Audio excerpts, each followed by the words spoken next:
Evet arkadaşlar, güzel boy bir mercan.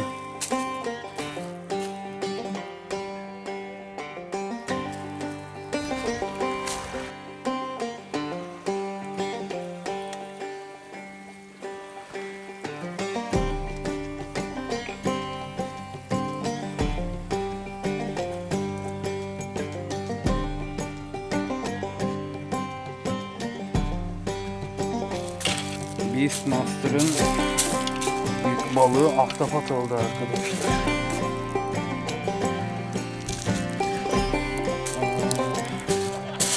Bir buçuk 2 kilosu var.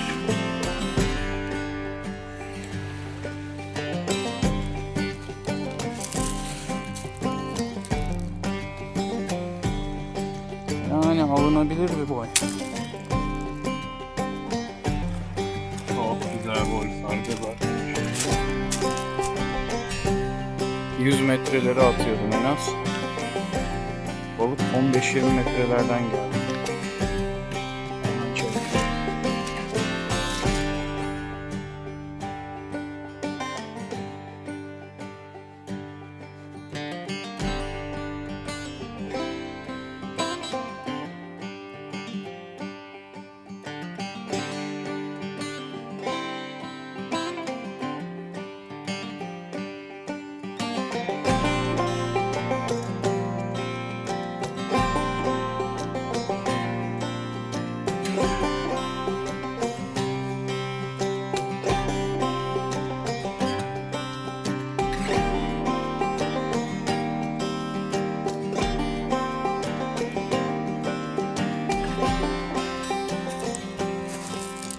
Evet dostlar, bu yeni setim Shimano Beastmaster Surf Kamış 450 BX tubular. Makine de yine Shimano Beastmaster. Farklı segmentlerde setlerle de av yapıp size göstermek istiyorum. Bugün kullanacaklarımdan biri bu. Evet, ikinci setim Shimano Aero Technium Competition. Zaten hep kullandığım, bildiğiniz. Bu da yine makinesi. Aero Technium Competition. Bu avda bu ikisini kullanacağım. Bir Beastmaster set, bir Aero Technium Competition.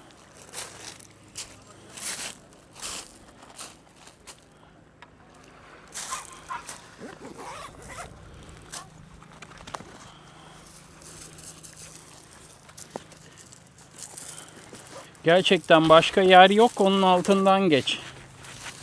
Bitti yer çünkü.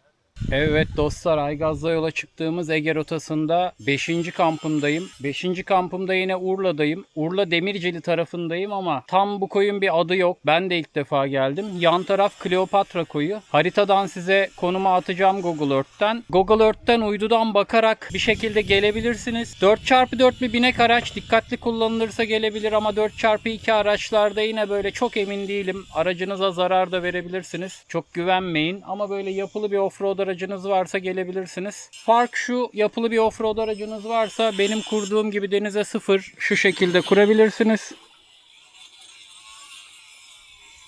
Böyle. Ama eğer hani bir offroad aracınız yoksa yukarıda böyle biraz arkada bir tepeye koyup yine oradan olta atabilirsiniz. Kampımı kurdum. Orada çok detaya girip sizi boğmak istemedim. Zaten arada yapıyorum, görüyorsunuz. Oltaları da kurdum. Bir tanesini attım. Bir tanesini daha atacağım. Akşamüstü saat 6 civarları karnım acıktı. Birazdan da yemek yapıp balıktan önce bir karnımı doyurayım. Gece çalışmayı planlıyorum. Ben çalışayım. İzlemeye devam edin. beğenmeyi, hype'lamayı, abone değilseniz abone olmayı unutmayın. Kamp serimiz devam ediyor Aygaz'da.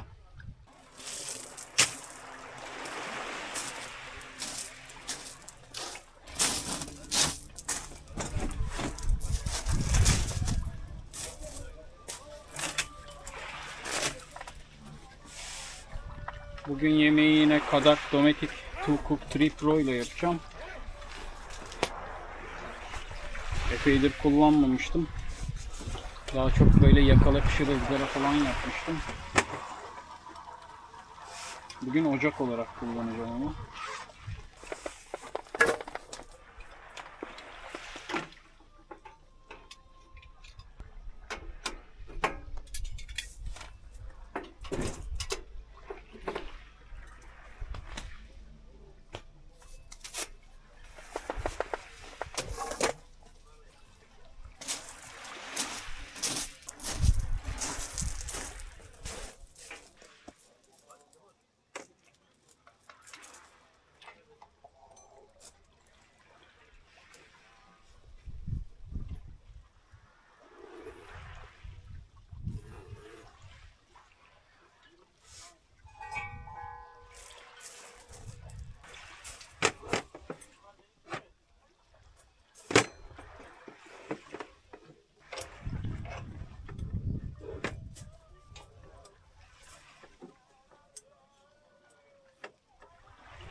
Hemen buraya dönüyoruz.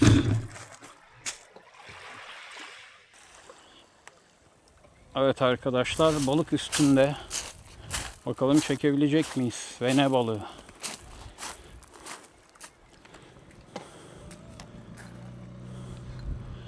Abi bu tonoz mahvetti beni ya.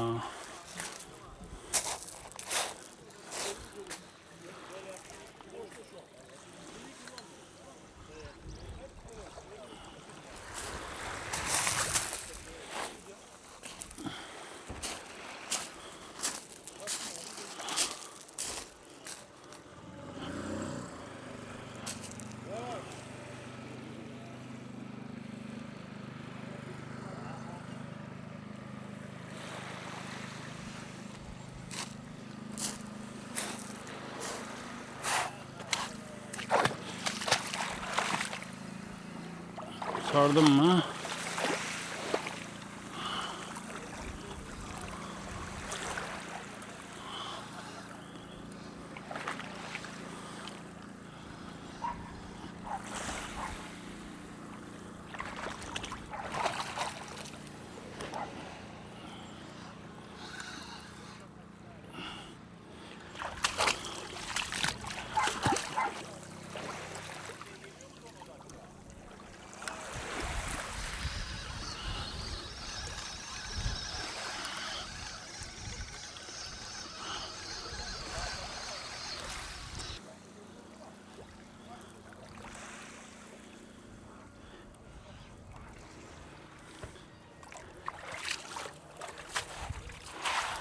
Kurtuldu.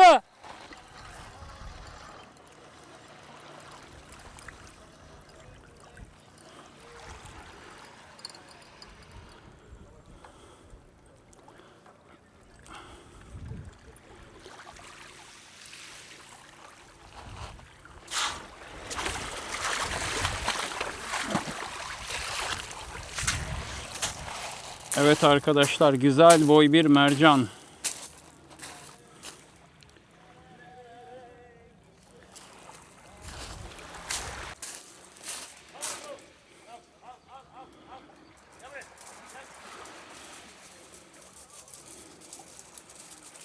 Şimdi önce bu tarafında makarna yapmak için su kaynatacağım.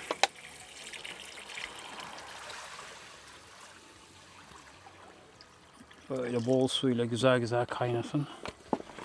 Hatta bunu bu tarafa alayım çünkü burada işim olacak.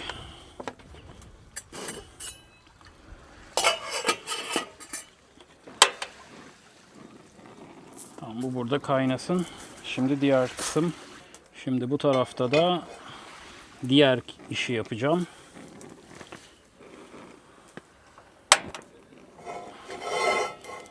Bu da böyle yavaş yavaş ısınsın. Böyle biraz döküm tava olduğu için zeytinyağı koyacağım.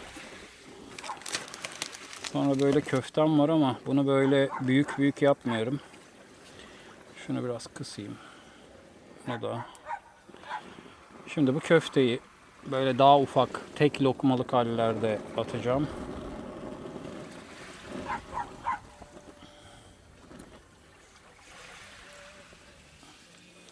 Normalde köfte böyle.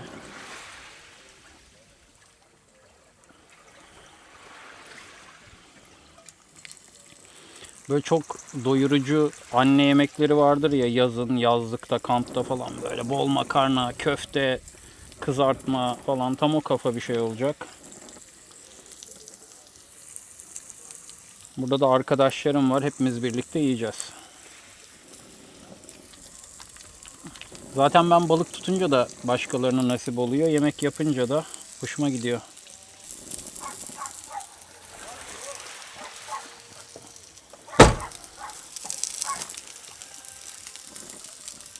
Böyle hepsi lokmalık hale getiriyorum. Ben bunu çok yaparım.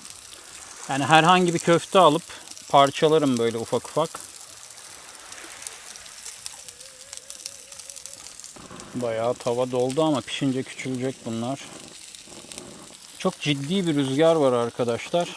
Ona rağmen ocağımız gayet iyi yanıyor. Bu su da kaynayacak. Köfteler pişiyor. Ben bu arada köfteye lezzet katmak için soğan ve sarımsak katacağım içine. Doğrayacağım.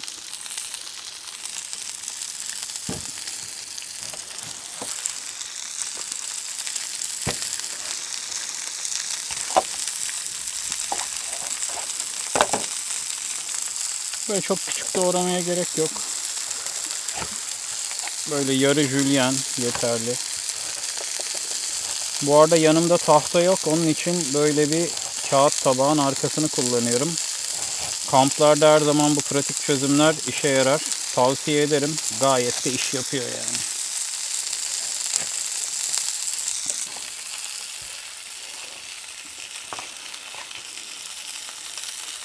Yani ne köfte alırsanız alın bunu yapabilirsiniz arkadaşlar. Sadece böyle lokmalık parçalara bölün. Zaten köfteyi böyle bu kadar soğan, sarımsak, az sonra biraz da ketçap ekleyeceğim buna. Eklediğinizde her türlü güzel oluyor. Böyle yazın denize giriyorsunuz falan. Enerji atıyorsunuz. Böyle acayip enerji veren bir yemek. Karbonhidrat, protein her şey var içinde. Şansımızda çok güzel bir hava var. Böyle rüzgar var ama kuytudayız. Sarımsakları da böyle çok ufaltmadan, ezmeden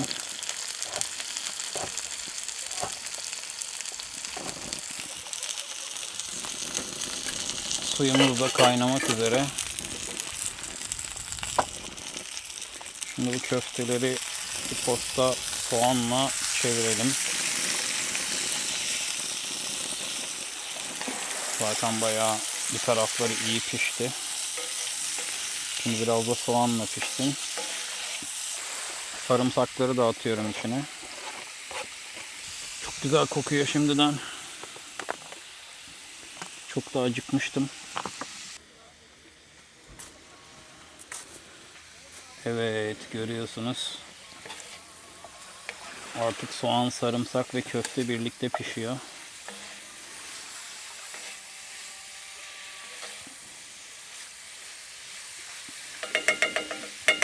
Şimdi de suyumuz kaynamak üzere.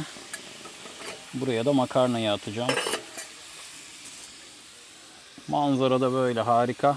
Güneş batıyor. Su kaynadı. Makarnamızı koyalım.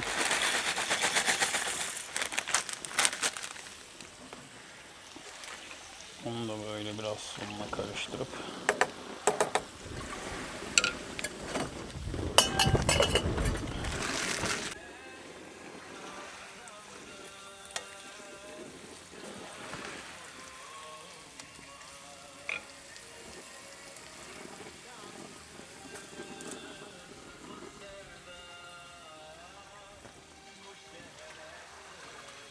Şimdi burada kampta olduğum için kolaya kaçıyorum biraz aslında. Böyle ketçap atacağım.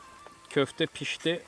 Aslında bunu böyle çok güzel domates rendesiyle de yapılabilir. Ama ketçap da işi görüyor. Sadece ketçabı fazla pişirmeyin. Böyle piştikten sonra biraz içine katın. Çok hafif böyle bir çevirip bunun altını kapatıyorum. Bu zaten tavanın kendi ısısıyla pişecek. Şimdi makarnayı süzeceğim. Makarnanın altı kısık hala yanıyor. Bu köfteyi bunun içine dökeceğiz.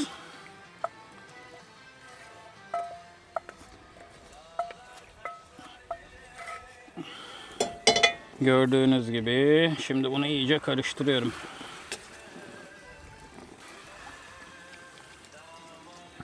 Evet, yemeğimiz hazır. Gördüğünüz gibi harika bir köfteli makarna. Tam böyle deniz kenarı tatil, enerji isteyen insanlar için. Şimdi bunu dostlarımla birlikte yiyeceğiz. Haydi bize afiyet olsun.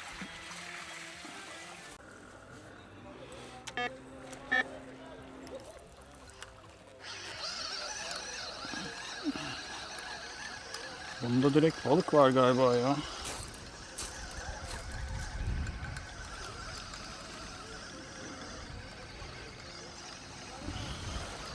Bayağı ağır geliyor. Bence var. Ufak bir şey geliyor. Bakalım. Ya da ot mu?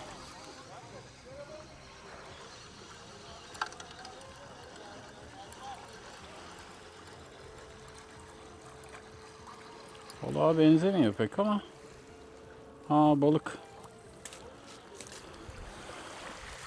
En sevdiğimiz çeşitli kaya balığı türlerinden. Salatası ile birlikte geldi. Ah.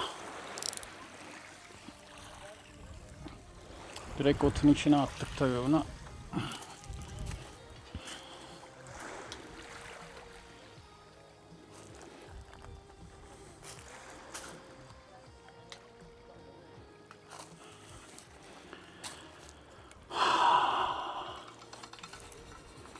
Lider koptu.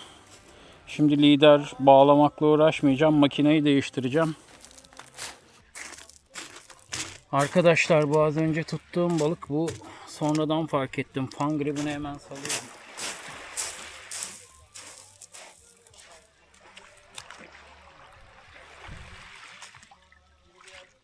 İlk yakaladığımda rengi belli etmemişti. Sonradan rengi döndü. Çok küçük fangri saldım. Zemin böyle takılmaya çok müsait. Otluk, taşlık, kırma taşlık. Çok da gerdiremiyorum.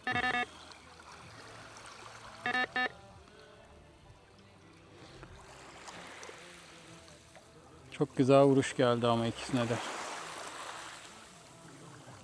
Sanki bunda balık olabilir ama yedi yattı gibi. Böyle arada dokunuyor. Yani varsa da ufak bir şey var.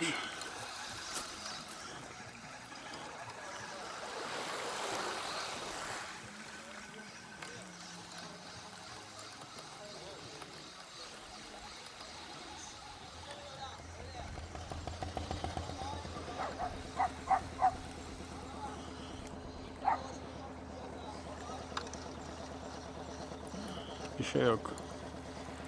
Ama yem gitmiş. Çok büyük vuruş geldi çünkü. Tertemiz. Hiçbir şey yok yemde. Ah, yine aynı şey oldu.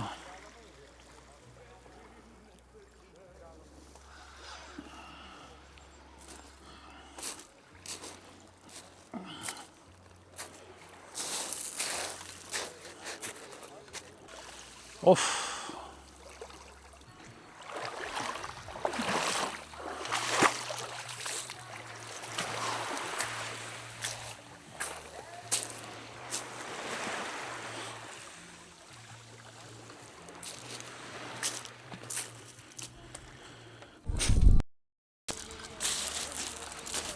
Bir şey geliyor ama bakalım ne geliyor?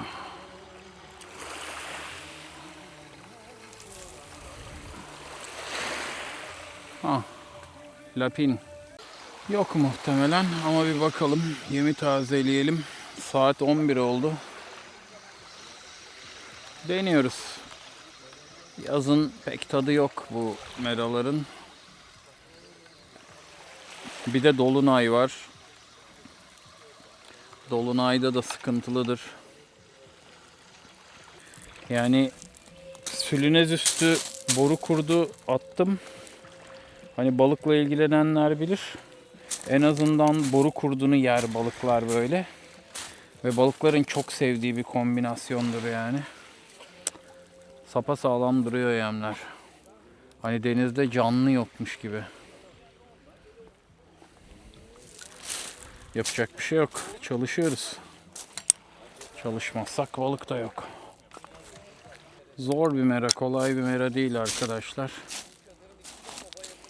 Bakalım. Dediğim gibi saat 11. Deniyorum. 12'ye kadar falan böyle devam ederse yatıp sabah suyu deneyeceğim. Evet arkadaşlar, saat 12. Artık oltaları toplayacağım. Bir şey yoksa da. Oo, bunda bir şey var. Bunda bir şey var. Takmadan alırsak bunda bir şey var arkadaşlar ama bu böyle balık gibi de gelmiyor. Mığırı falan olabilir. Çünkü sülünez attım. Ahtapot gibi bir şey olabilir. Bakalım, bu balık gibi değil. Su üstü yaptı. Takıp ağır bir şey. Bakalım ne geliyor. En azından bir aksiyon olacak. Balık değil, ona eminim. Hiç balık tepkisi vermiyor. Ya bir mığırı, iri bir mığırı.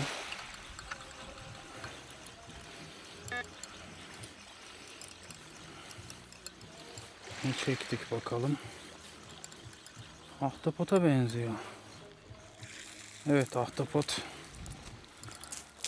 Fena bir boyda değil ha. Ama Beastmaster'ın ilk balığı ahtapot oldu arkadaşlar.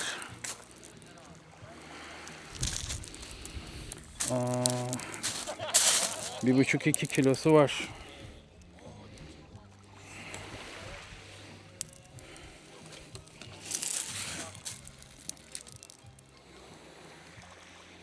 Yani alınabilir bir boy. Ama ben bunu almayacağım arkadaşlar ya. Yani tek başına çok anlam ifade etmiyor.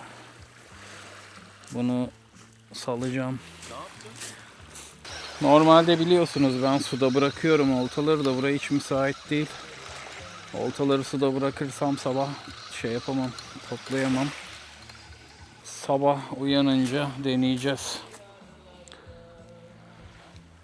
Saat 12, pes ediyorum. Hiç hareket yok çünkü. Sülünez ve çinkur atıyorum.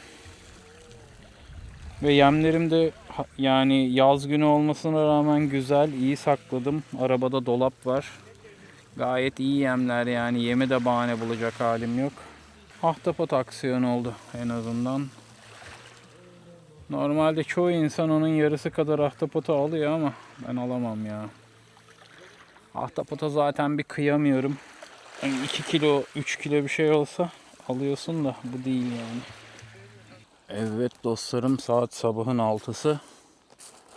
Dediğim gibi sabah suyu uyandım. Kampım arkada duruyor. Oltalar burada. Şimdi tekrar çalışmaya başlıyorum. Bakalım, nasibimde varsa sabah suyu balık tutarım. Yoksa güzel bir deniz kampı. Sabahın 6'sı, bakalım, çalışacağız. Elimizden geleni yapacağız. Muhtemelen saat 10'a kadar falan çalışırım. Nasibimde varsa tutarım. Su güzel görünüyor. Ben şimdi çalışıyorum.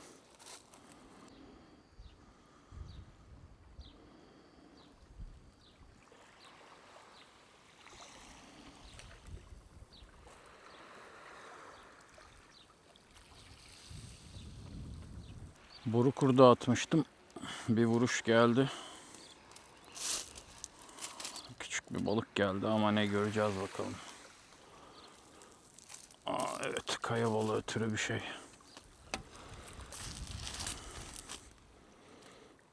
Bunu salmaya çalışacağım.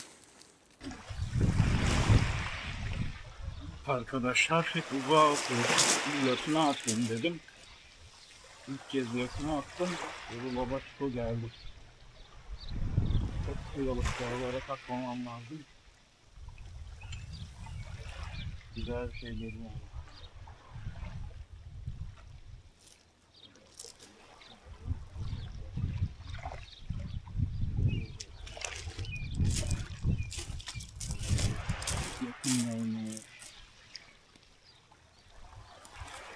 'Çok güzel gol sargılı arkadaşlar. 100 metreleri atıyordum en az.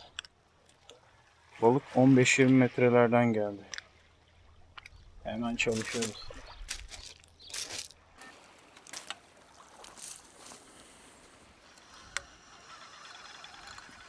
Balık mı var yine bunda ya? Var. Yakın çalışıyor. Ne geldi acaba?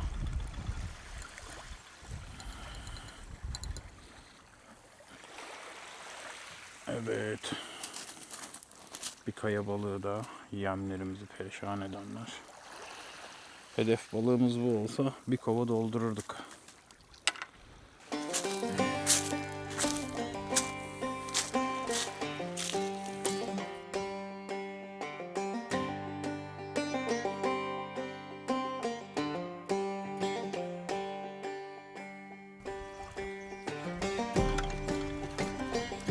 Bakalım yem ne durumda. Attım. 3 vuruş geldi. Yem gitmiş. Arkadaşlar attım. Daha atar atmaz. 30 saniye bile sürmedi. 3 vuruş geldi. İple bağlanmış bir boru kurdu. Ve gayet iyi bağlanmış. Neredeyse bitti yem yani, hiç kalmadı. Sert yem atmak lazım. O da yanımda yok. Hani belki kabuklu sülnez atabilirdim de onu da çok bilemedim açıkçası. Kumbimera değil.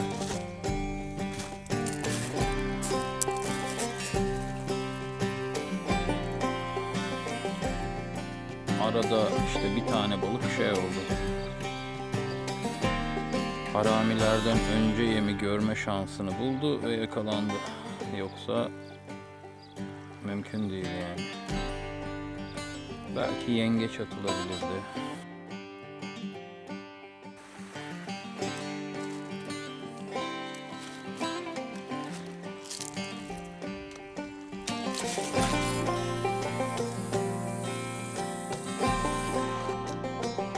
Bunda da sülnez vardı, daha 5 dakika olmadı atalı. Çekip ona da bakacağım yani.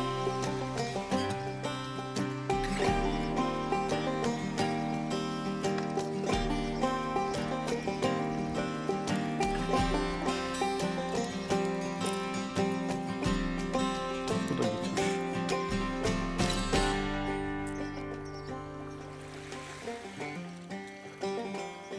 Yani birazı duruyor ama çoğu gitmiş.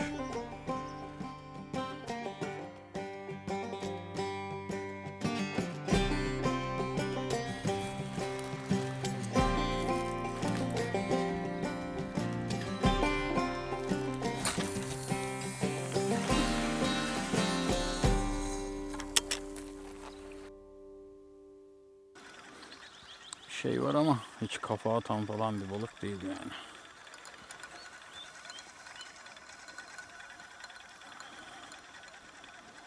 Yine ya kaya balığı, aynen, ya da öyle bir şey.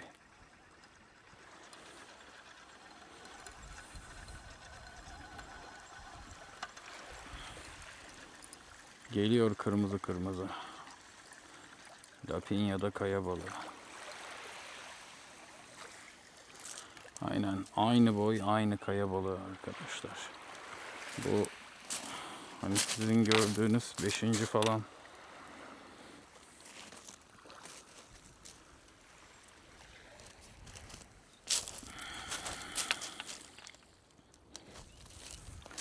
Mera böyle çok otluk, taşlık olunca aslında verimli. Hani en azından ağ atamıyorlar. Canlılık yüksek. Ama o canlılıkta da bu tarz balıklar çok fazla oluyor. Bu arkadaşı hemen yolluyoruz.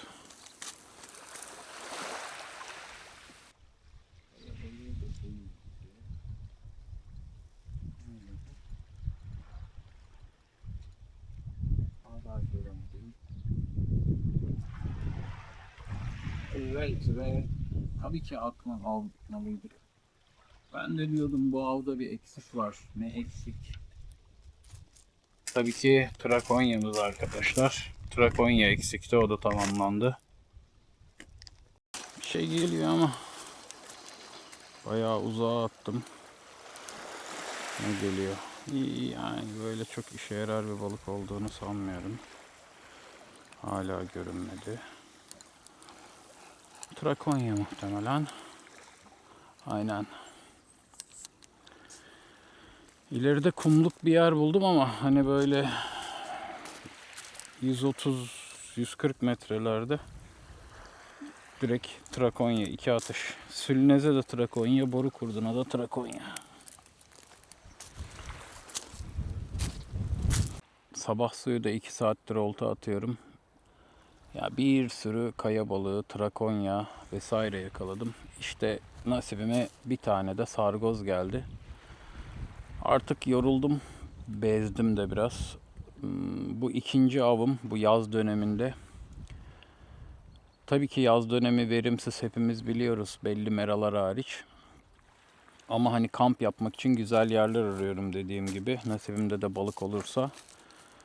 Güzel bir ahtapot tuttum aslında, al konulabilecek bir ahtapottu ama saldım, kıyamadım. Bir tane de işte porsiyona yakın sargoz tuttum. Bir tek onu alıkoydum. Diğerlerini saldım. Dün de bir fangri tutmuştum. Onu da salmıştım. Zaten izlediniz hepsini. Burada şöyle bir durum var. Bu yaz meraları, hani böyle biraz daha taşlı, otlu meralar özellikle yazın daha çok hareketleniyor. Burada şöyle bir ders çıkardım kendi adıma. Yazın mutlaka yanımda sert yem götüreceğim.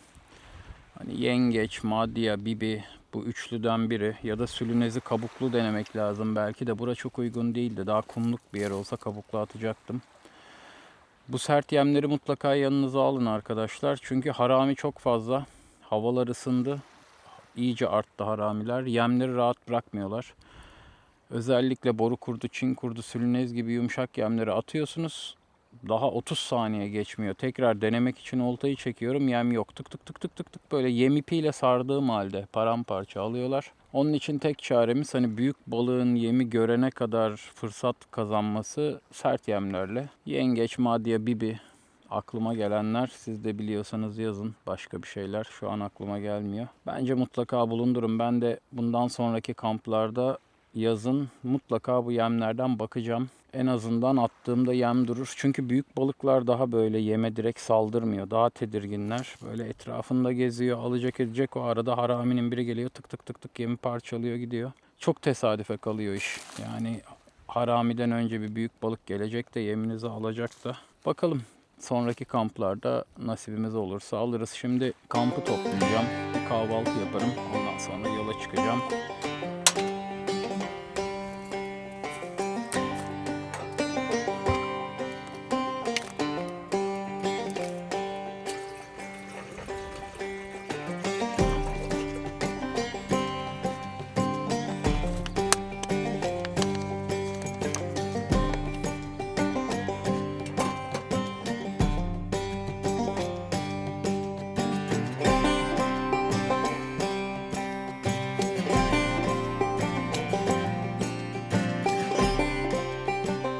Evet dostlar, bildiğiniz Aygaz'ın bilmediğiniz dünyasını keşfe çıktığımız Ege Kamp Rotası serisinde 5.